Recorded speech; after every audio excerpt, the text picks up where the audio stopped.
All right, folks, if you are here for the CNA feedback session, I recommend maybe moving forward so that we can have a better discussion versus watching me run around the entire room. I appreciate it if you can move forward. And at this time, I welcome the infamous Megazone, who will be facilitating today's conversation. Testing, there we go.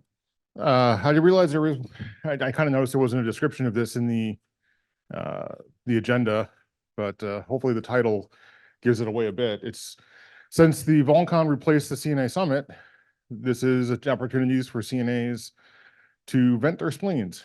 You know, if you've got any feedback for the program, good, bad, otherwise, this is basically a chance to do that.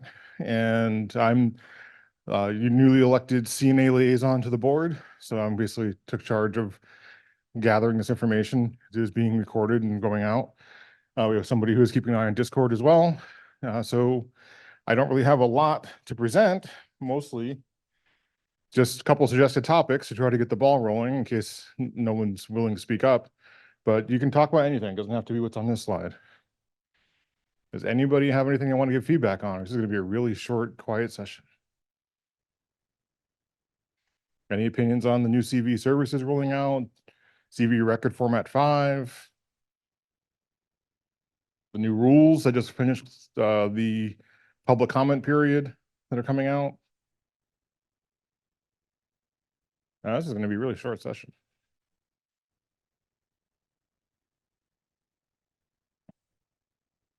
We weren't sure how this was going to go. We figured it'd either be completely dead or there'd be a lot of people with things to talk about. I guess it's going to be the former. Yeah, it takes one person to start. Who wants to be the brave person to speak up first? I don't have any plants in the audience. There's somebody.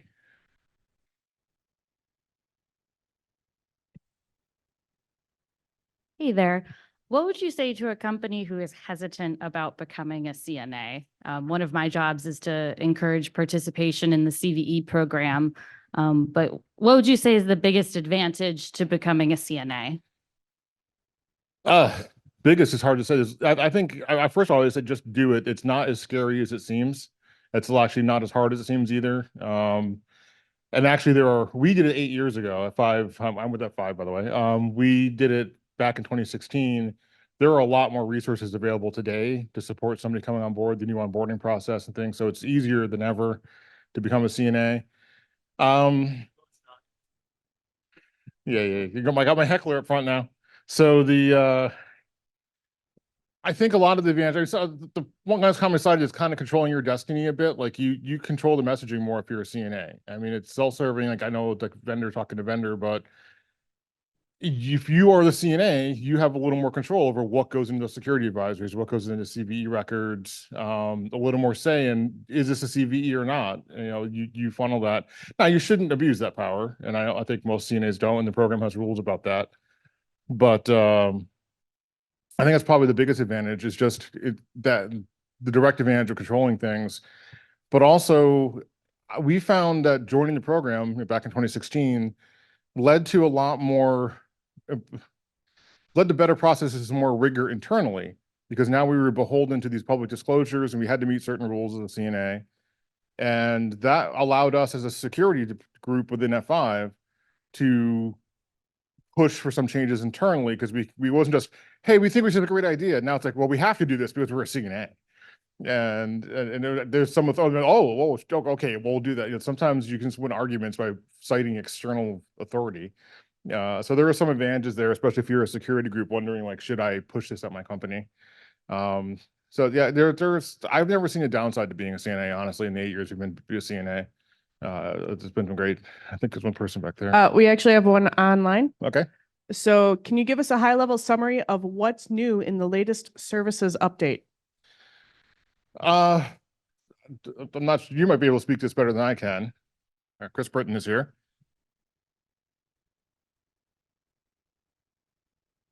So good afternoon. My name is Chris Britton. I'm the chair of the AWG, that's Automation Working Group.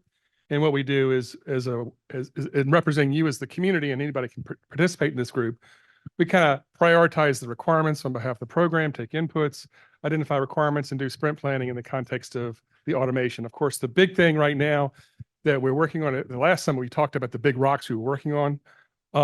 which included CV services. Last year we did bulk download, as you're aware of.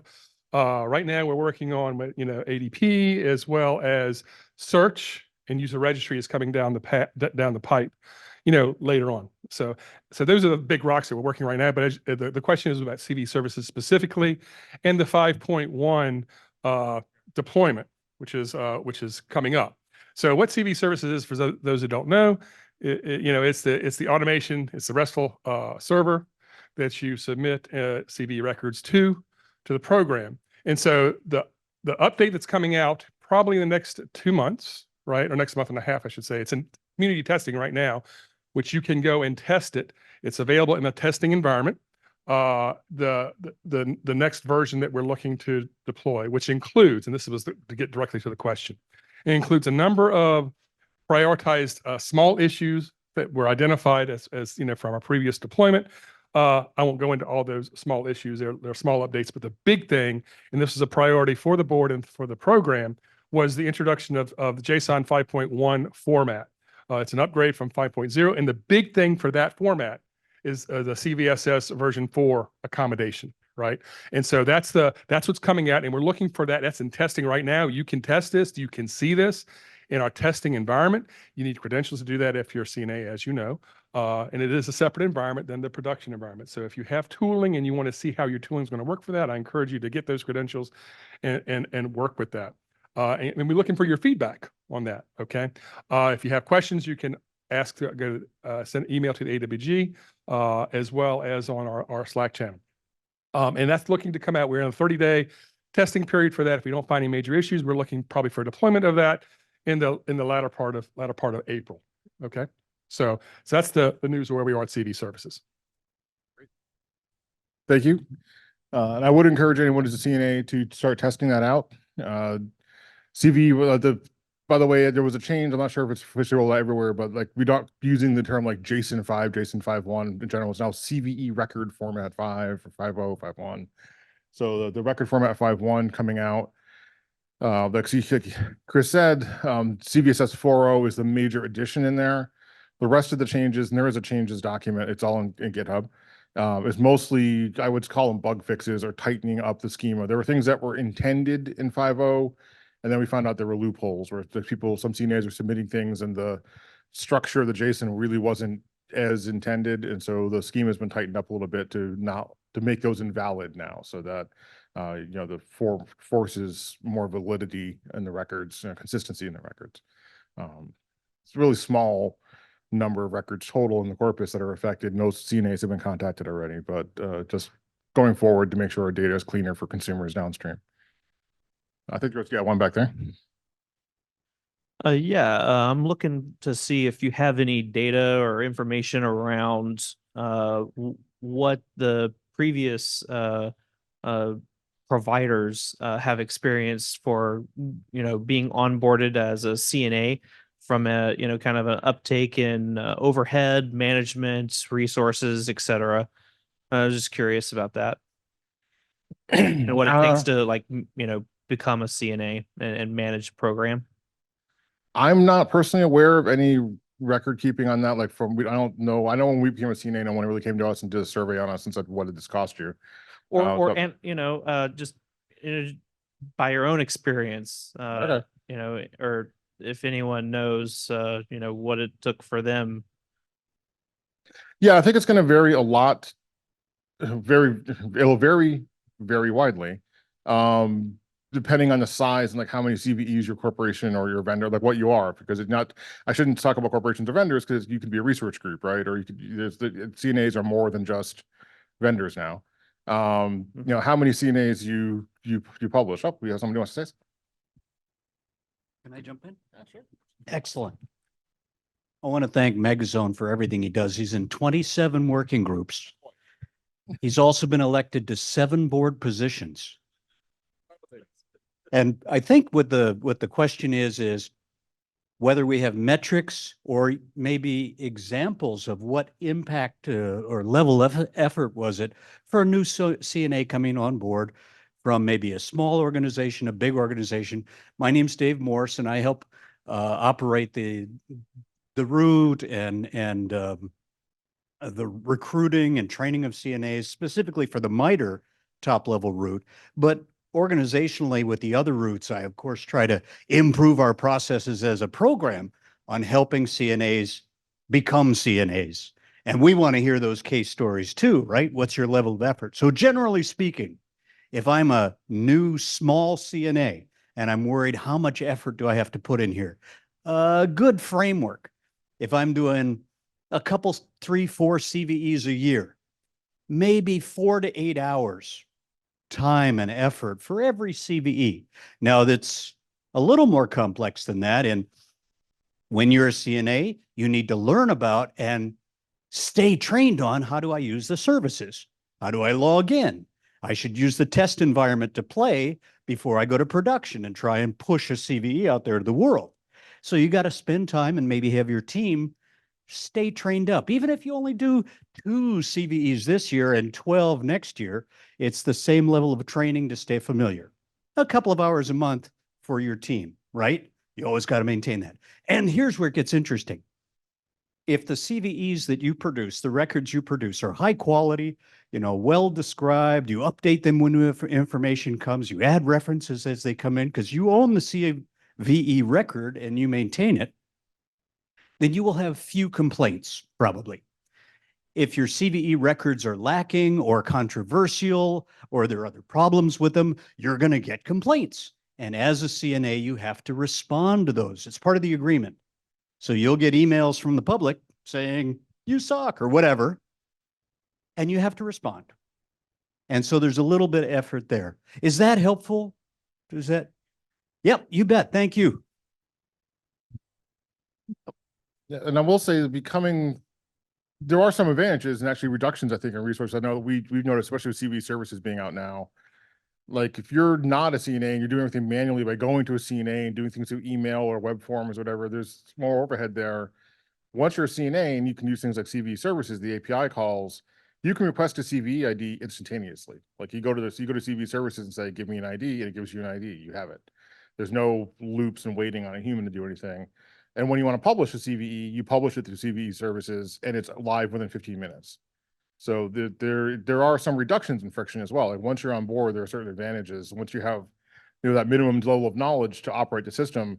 So especially if you're doing a volume, like if you're doing 2 a year, there might not be a lot of gain there. But if you're doing 100 a year or 200 or 1,000 or more a year, as some large organizations do, being a CNA and being able to use APIs and automation, if you're building tooling internally, that can actually reduce your workload because you're not doing everything manually. Now, I know for us, that's happened. And I would just like to agree with that. Representing CISA's top level route, you can have multiple users in CVE services as well. And so from our feedback from the 41 CNAs under us, is that the security teams usually have the infrastructure and work resources in place to use CVE services. It's user friendly and you can have many users. And the other thing is when you're onboarding as a CNA, it's not necessarily the number of employees, but it's where those employees work that will help you become a CNA. So you have to have a public disclosure policy and a web page for advisories. Okay. So if you don't have that yet, you probably have to talk to your legal team at the company as well as your communications department at the company. So it's not necessarily en masse that you need more people.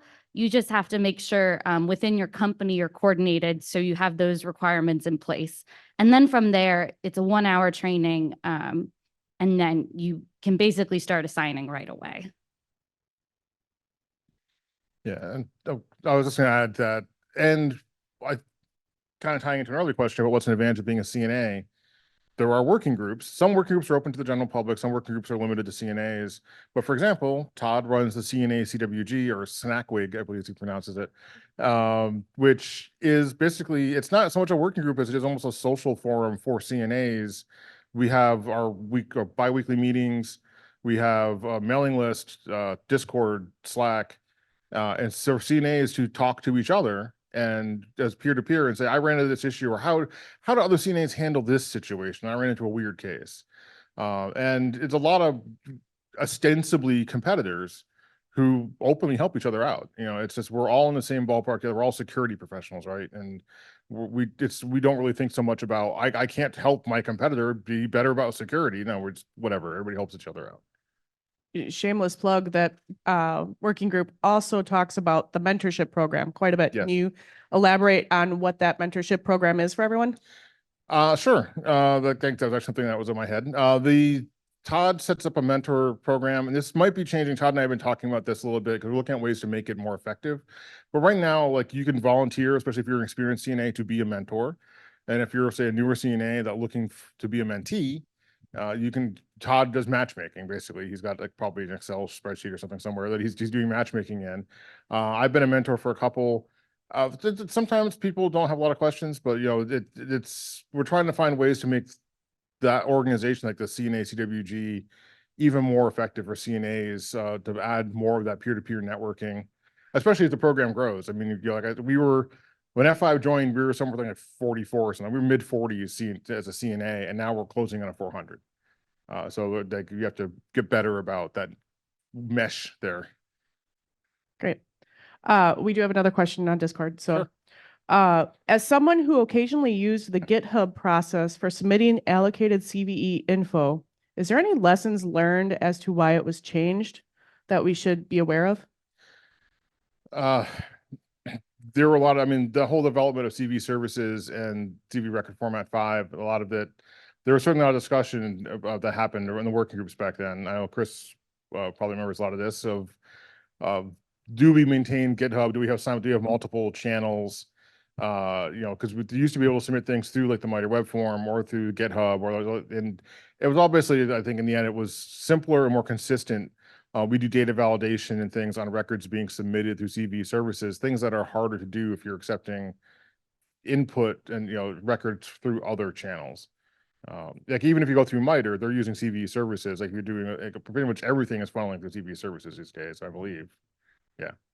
So that gives us more consistency, I think, is probably the biggest reason.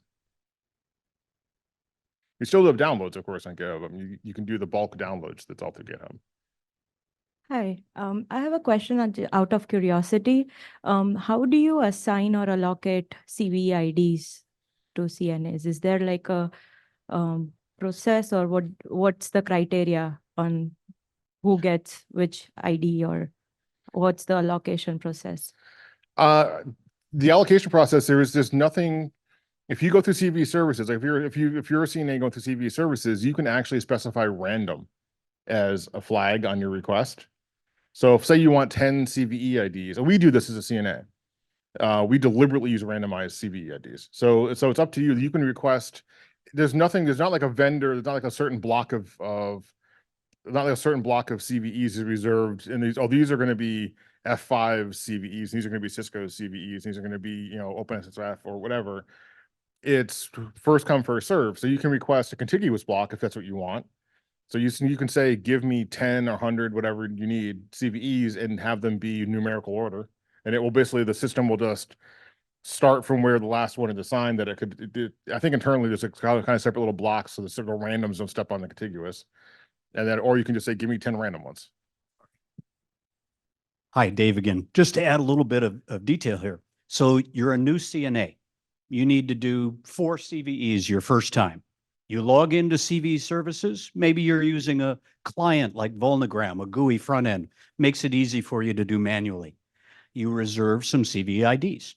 As he mentioned, if you just say, give me 4 CVE IDs, because that's what I need now, because the services allow you on demand. You don't need to reserve a whole year's worth ahead. Don't need to, just do it when you need it. It'll give you 4, and they'll be consecutive unless you click the random flag. And then it gives some randomly numbered ones. Next time, a month from now, you need 12. You go back in, maybe using Vulnagram to access CVE services, you get 12 new ones. And you can do it for, let's say your vulnerabilities were really for last year's software, and you would prefer your CVE ID to start with last year's year. You can do that too. We give you options. Oh, yes. So we had a pilot in GitHub where we allowed some CNAs, they had to be authorized to do this, to submit their data as a pull request into GitHub to get pushed into the repo. And that worked for a while until we had services up and running. And now that CNAs are required to use CVE services, right? The server with the API, or you can use the client front end. There are 3 open source clients. Our community was good enough to donate to the cause. You can choose one of them or script your own like F5 does. We've moved away from that GitHub pilot to the more mature CVE services. And perfect. So that allowed us to get away from you requesting CVE IDs in blocks from MITRE, for example, and you get them as you need them in the amount you need online when you're not, at midnight in some other country when I'm sleeping, you can get an ID. Yeah, CVE services has really changed the game. I know for us as a CNA, it makes it so much easier.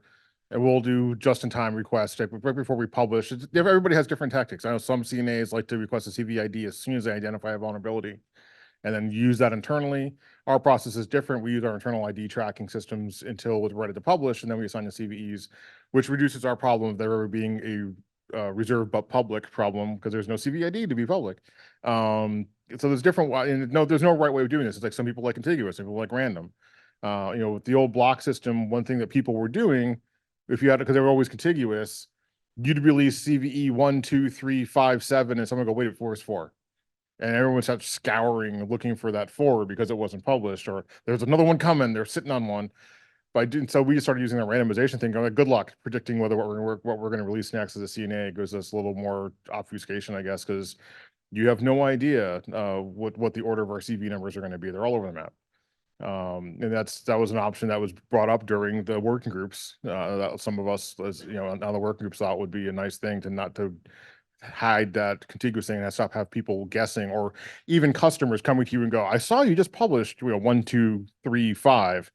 What's 4? Tell me about 4. And people would just add, sometimes it was just a CVE ID that we decided wasn't a vulnerability before we published, so we were going to reject it or whatever. It was weird.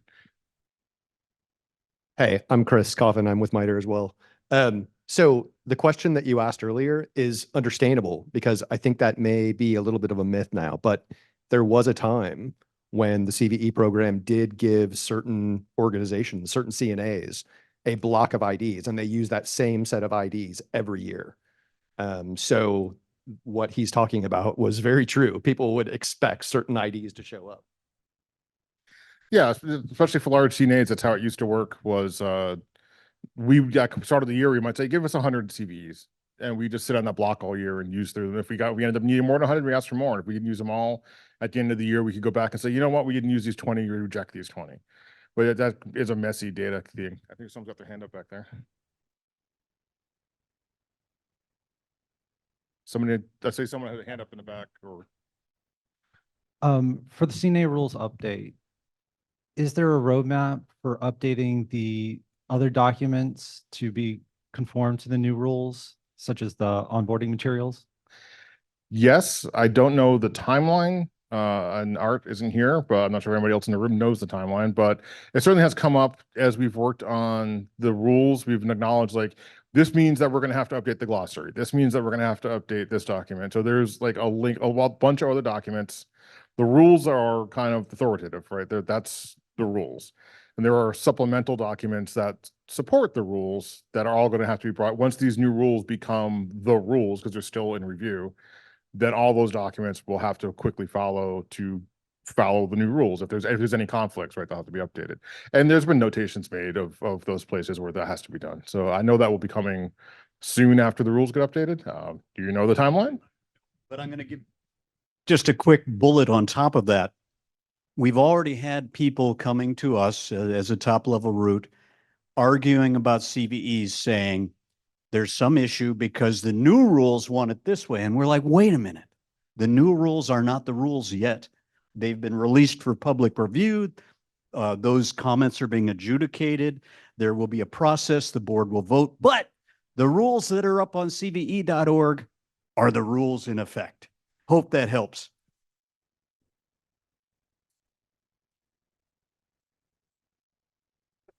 Yeah, no kidding, right? So there's a function in the CVE program called the Secretariat. And so we already have planned out that once the new rules are voted on and approved by the board, we then have to go do a comprehensive document scrub across our policies and our guidance documents as well as videos. And we have to make sure that stuff's consistent across the board while concurrently improving all of those things. So instead of, for example, in our guidance videos where there's basically a person reading bullets on a slide, it just happens to be in the video format. We want something a little bit better than that. So that's all part of the process post rules revision. So I just wanted to let everybody know, and I don't know how long that's going to take, because that's certainly something that's driven by the availability of people to do that. And so that takes some time, but that's coming. That's coming, over the near term. So I just wanted everybody to know that. Over. We got another mic. And Jonathan and everyone in the room, we would love the feedback. So if you do notice any of those inconsistencies, let us know. Yeah, this has turned into a panel, which is great. Somebody back there? Sorry, I was waiting my turn. Hello. One of the questions that I have about consistency, specifically of CNAs, new CNAs. So I submit a lot of CVEs in general. And one of the things that I run into is that sometimes, like I'll always get a reservation ID or something like that relatively quickly. I usually tell people, within a week, we should get one, or 2 weeks. No, not a big deal. But there's a very large variation in when that reservation ID ends up getting populated for some CNAs. And my question is that if we have more CNAs and more people becoming CNAs, is there going to be a standard or some form of SLA response or something along those lines mandated to CNAs to those that are reporting to them? Because, for example, I have one that's still open for a year with this for now that I've been sending an email about weekly on asking for updates, and all I get is an automated response. So like, that's really frustrating, but that's from a core CNA that I've submitted 10 other ones to this month, and they all got CVEs really fast.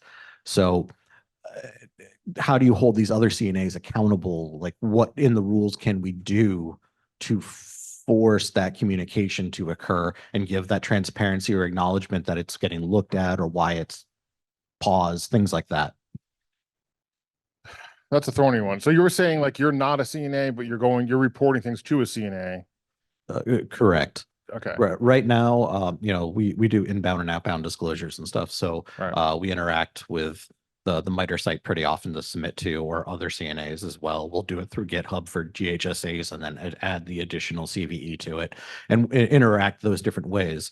We know that there's different pace that we'll get per which way we submit, but there's a big inconsistency when things are submitted for knowing how long they're going to be in queue, or when you try to request a response and an update, you get an automated message back, which isn't helpful. So there isn't like a contact point or an SLA or something to adhere to. So CVE is a voluntary program. It's hard to make volunteers do things that they don't want to do, but we try. And so every CNA has a different workflow. Every CNA has a different workflow, and there's simply no way the CVE program can standardize across those different workflows.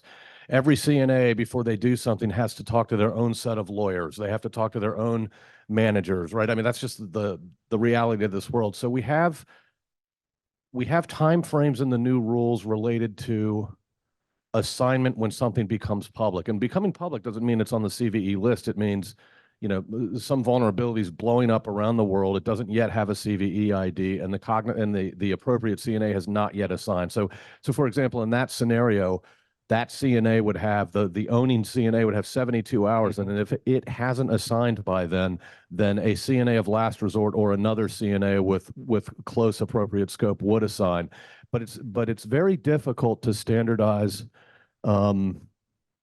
how quickly a CNA will get back to you, right? So CNAs are required to have a public-facing point of contact. They're required to have a disclosure policy, but some CNAs respond quickly while others take a longer period of time, and we just haven't figured out a way to to get a standard SLA that a group of volunteers will agree to. So if there are any other questions along these lines, happy to answer them. But that's sort of the reality we're stuck in right now. Yeah, I would add that if you like you said, you took been a year on one, but they've been moving on others. First, the first thing I would do is I can say for my personal approach would be to probably try to contact the other contact points at that CNA that you can contact to say, why is this one stuck in process, right? If this one went into the queue first and all the ones behind it have come out of the queue, what's going on? And if that doesn't get things moving, there is like CNA LRs, you can kind of go up the chain for within the program to say this CNA is moving. If they've given you the CVE ID, and I almost hesitate to suggest this, but if you have a CVE ID, you can go public with it, and then it becomes released but public, or reserved but public, and then then the rules kick in, and that CNA has a certain amount of time that they have to do something about that. So I mean that's kind of the nuke option, is to, if you have an ID, to make it so that it becomes RBP, and then the rules have some forcing effect there. I hope it doesn't come to that.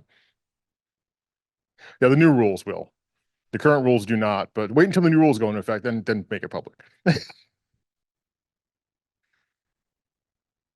Hi, I'm Tatiana. I'm representing the Go project sub CNA of the Google CNA. Cool. And one of the issues we've been running into in our automating of publishing CVEs is that sometimes references are added to our CVEs without us having added those references. And so we don't want to clobber those references, so we have to remember what they were so we don't accidentally clobber them. Yes. And I was wondering if there's any work being done to Yes. store those in another place so we don't have to worry about that or something along those lines. Very aware of this. There's the ADP functionality, the authorized data provider. I believe I got that right. Functionality coming to the CV records. I'm not sure if the trial's live. I know that the functionality has been through the CV services. There's some functionality implemented, hasn't rolled out yet. But the idea is a lot of those, when you talk about the additional references, those tend to be added by the Secretariat, like additional enhancement references. That will move to an ADP container. Secretariat will become an ADP. And so if for those who aren't familiar or aren't as familiar with the CVE records, that document has containers inside of it. So there's a CNA container for the CNA's data. And ideally, that would belong 100% to the CNA to do whatever they want with it, in accordance to the rules, of course. Right now, it's 99.999% CNA, but the Secretariat might stick something in there. And yeah, there is the danger of, if as a CNA, because we run into this too as a CNA, if you update the record and you just keep pushing from your system up, you'll step on what the Secretariat's added. And we've probably actually done that. But so the ideal thing is you have to pull the record, get the new updates, and then update, you make your changes and push it back, which complicates things. So the idea is eventually, as soon as ADP can get rolled out, the Secretariat becomes ADP, that goes to a separate container, and then you have the 100% CNA ownership. So that is coming. Right. So what you're observing is we're in a state of transition. So Yep. Since the beginning of time, the Secretariat always pushed references into, we didn't even call them this at the time, but into CNA containers, right, into CNA records. And so when we moved to to JSON 5 and the notion of different containers for different data providers, we realized, well, wait a minute, once we do that, the practice of providing references, we have to stop that because that's not consistent with the new way of doing things. And so the board agreed, the CVE board, which is responsible for ultimately the strategic direction of the program, made a determination that we would just basically violate our own container by container rule so that those references could be provided. And once we get ADP deployed, somewhere in the early summer, most likely, then it'll be very clear, okay, MITRE as an authorized data publisher provided these references, which will be distinctly separate from the CNA container where you're putting your references. And I just also want to say thank you for at least over the near term here, not annihilating the references that we've been putting in your container.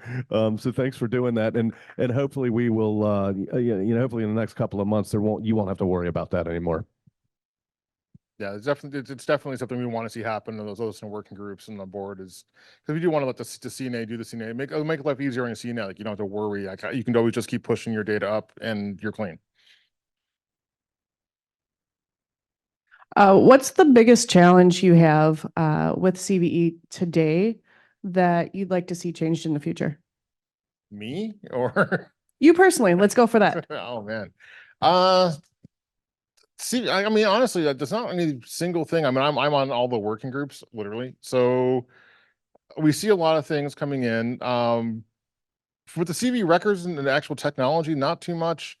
I know there's some discussion about having getting more voice of the users. I feel like Tron right now, but basically the downstream consumers, because we focus a lot on CNAs. We're just a CNA feedback session right now. But we've coming up more and more often when we're doing things like updating the record format or CV services or what goes in is how is this going to affect people who are consuming this downstream, scanning tools and consumers. And so there's been some discussion of starting some kind of user group to represent that community in the program, which is we're kind of lacking. And I think from a program perspective, personally, I think that would be a great initiative. And we are talking about that. I think we have 3 board members, CVE board members in the room right now. So MZ, me, my name's Chris Lavendis, and then we have Chris Coffin here, who's apparently playing a game on his phone instead of paying attention to the session. So I think, and this is just from my perspective, the things I'd like to see change, and by change, I mean, we just need to get better at it or start doing it. Open source. Open source is a big deal, and historically, in general, not a great friend of the CVE program. And so we have to work really hard to overcome some misperceptions as well as, explain how legitimate perceptions are being dealt with, right? I think that's one. 2, artificial intelligence. It's coming quickly. Yeah. We don't know what to do with it. We're as a board deliberately attacking that problem so that we can make rapid progress and figure out how the program's going to cover it. And then number 3, and this is, I think, the most difficult out of all of these, data quality, right? So everybody is irritated about data quality, as am I, as I think are most people, to include our board members.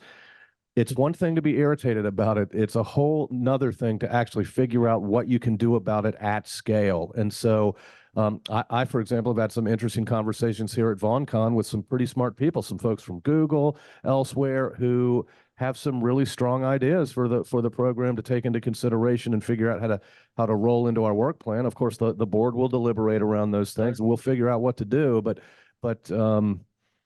I think those are the 3 biggest strategic imperatives if we think about how the program has to evolve and change and do better.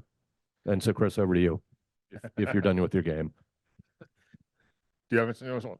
I would add that I agree. We are actually having a meetings tomorrow about AI.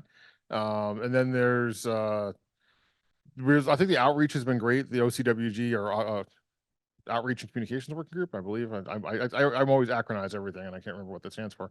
So the OCWG is doing a lot of outreach because there is this perception. I've actually heard it online just recently. People are like, oh, CVE and CWE and NV, that they're all part of this weird government cabal. It's like, it's not the truth at all.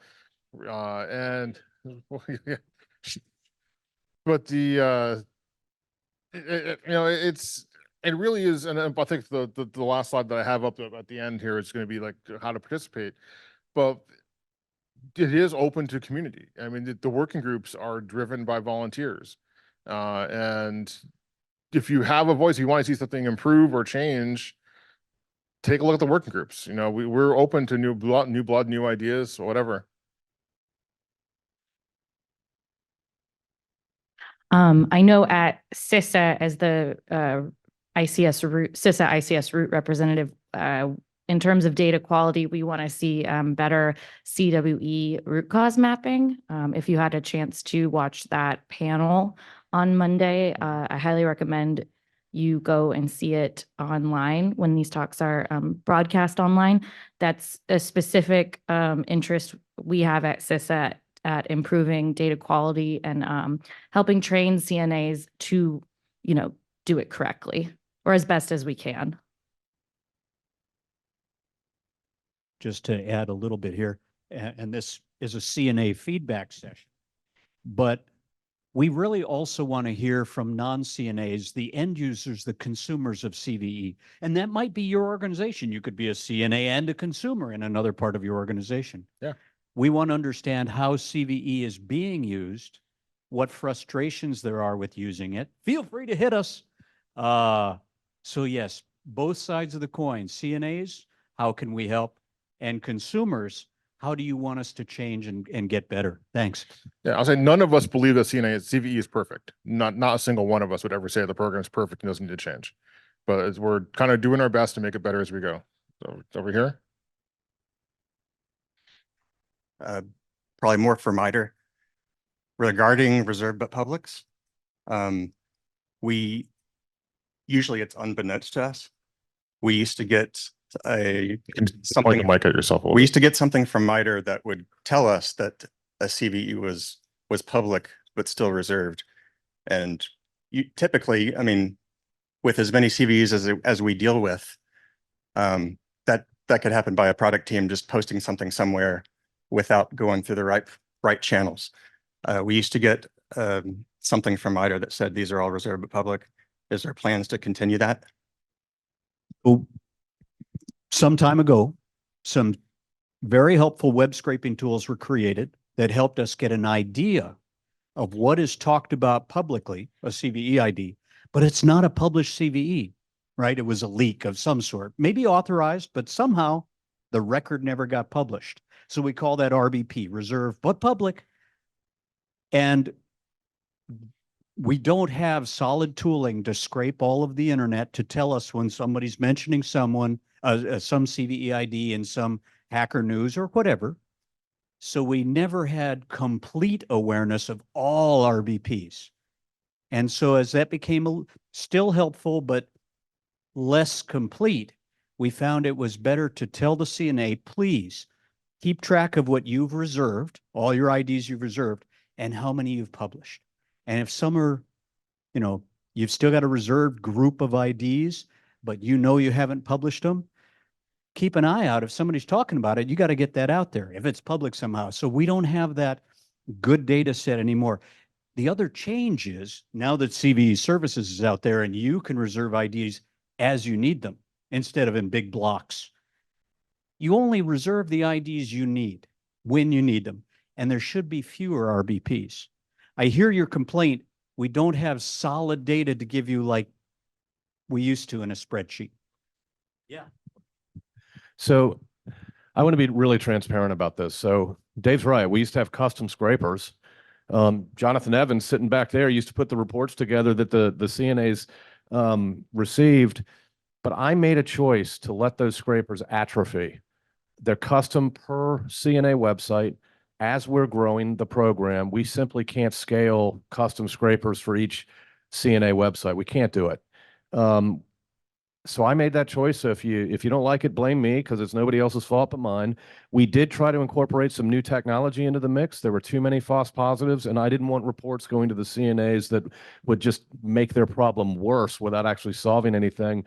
And so we know we have this capability problem to determine RBPs. And so what we're hoping is that as services bring down the number of RBPs, just because it's easier to get them into the program, that buys us time to figure out what we're going to do to figure out how to get back to being able to provide the useful reports that you were talking about. So I just want to be transparent with everybody in the room. This stuff is hard, and we have to make choices, and we're like every other organization where we have a number of resources that we have, and we have to prioritize within that. And so that's just what happened. And so I think in my opinion, and I think everybody, if they knew what I know, would agree with this opinion. If we continued to send CNAs those reports, you'd be marching on our facility looking for some blood, because they would be awful reports at this point. And we're also relying more on just people in the community saying, hey, this is out there. And that's helpful. So that's just for me to say, if you know of an RBP, let us know so we can communicate with the CNA, because like you said, sometimes RBPs are just accidental. It's not the CNA just blowing off their responsibilities. It's just a mistake. So that's kind of why we are where we are at this point, and we're working to improve that capability. Somebody else had a question out there? Yeah. Okay. It's not so much feedback, but a question. Okay. Touching back for a second on data quality. As a program manager tapped to start a new data evolution or evolution of security data program, which I think is a cool way of just saying data quality. I would love to get involved with what you're trying to do because I too have an interest in that, especially when you reference the feedback of the end user and consumer. I would love to see and hear more about like feedback from them of what works, what doesn't work on, with respect to CVE. How can I get plugged in with you guys on that? Or The first thing I would say is look at the QWG. Like if you go to the working groups page on CVE org, because that's the quality. It's called quality working group. It's really data quality working group. It probably should be DQWG. We focus on data quality issues there. And we have there's some suggestions I think floated out of some users there, and there's people who are members of starting this maybe a new working group or something that's focused on the consumer side, or I don't know if it'd be called a working group or I don't know, birds of a feather. I don't know what the heck we call it, but because we've actually talked about changing the name to CNACWG because we feel that some people are turned off by the idea of it's a work. If I'm a CNA, I join, I means I got work to do. What do we work on? And it really is more of a peer-to-peer help group than a working group, right? Because working groups usually have a specified task that you're focused on doing, services or data quality. So we're looking at doing that. But for right now, I would say check out the QWG, the Quality Working Group. Yep. And this is Chris. I run the QWG. So it's Matt. Yes, I'll exchange information with you. If anybody else is interested in joining the QWG, I'm all ears and would welcome the help. We don't bite. Nope.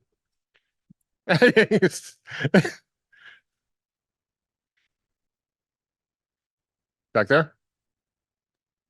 So the new rules cover what a CNA is supposed to do, right? It's required to do. Right. There isn't much on there on how those rules get enforced, and what they would expect if they violate the rules. Is there any plans on trying to produce some documentation on that? Some of that came up, and certainly when developing the rules, it's like, what's the consequence of this? If we put this as a must or a should, right? If it's a must, like what happens? There is ultimately the secretariat and the board has some authority. I mean, the worst case scenario is if somebody just will not follow the rules, they can be removed from the program. But in the short term, I think it's more we talked. It's a volunteer. So it was pointed out earlier, it's a volunteer thing. So the first step is talking to that CNA and just pointing out. Sometimes they're violating the rules because of unawareness. Is honestly what happens the most. It's usually not deliberate malicious action. It's they think they're doing the right thing, and then we can go to them and say, you really should be doing this, not that. And like, oh, okay. So.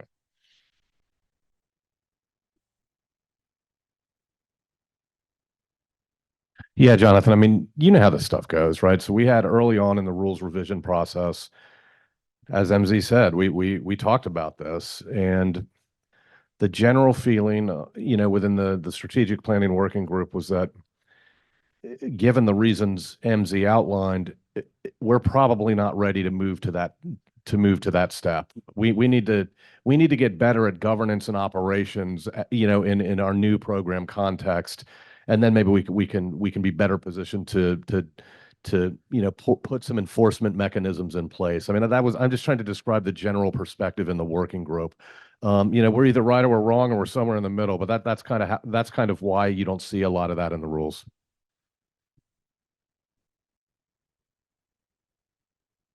Is there anybody else out there? Did I see a hand go up? I thought I saw a hand. Maybe not. Somebody was just scratching or something. Any other questions? Anything in the Discord? Nothing's in Discord. Little chatter, no questions. Okay. Well, I guess always, if you have to think of anything, stick your hand up or pop in the Discord. But I've changed the slides here just to point out, especially for CNAs, as I mentioned earlier, we have the CNACWG. We have bi-weekly meetings. Todd Beardsley is still the chair of that working group. And actually we have it's every other Wednesday, and there's 2 meetings. There's kind of a meeting earlier in the day that's kind of an EMEA Americas thing, and one that's kind of an Americas APCJ time zone issue. So we try to accommodate everybody, but you don't have to show up for the meetings. We'd love it if you did show up, and we had some new blood coming in recently, which is great to see, because usually it's just the same 6 old CNAs talking to each other. But the Discord, Slack, and since I am now the CNA Liaison, thank you again for those who voted. I'm honored to hold that position. You can reach out to me. That's my work address, megazone@f5.com. I was thinking maybe we should set up like a forwarding thing from the CVE org, like CNA Liaison at CVE org or something like that. So it's always whoever's a liaison that can just be pointed to them. Anyway, but you can reach out to me directly if you want to. That is now one of my roles. But also there's all the other working groups. This is just for, if you're interested, if you'd like to see CVE services do something, give an idea that the API could be improved. There's the automation working group, AWG. If you have ideas for there was mentioned about how do you bring on more CNAs? How do you attract people to the program and these things?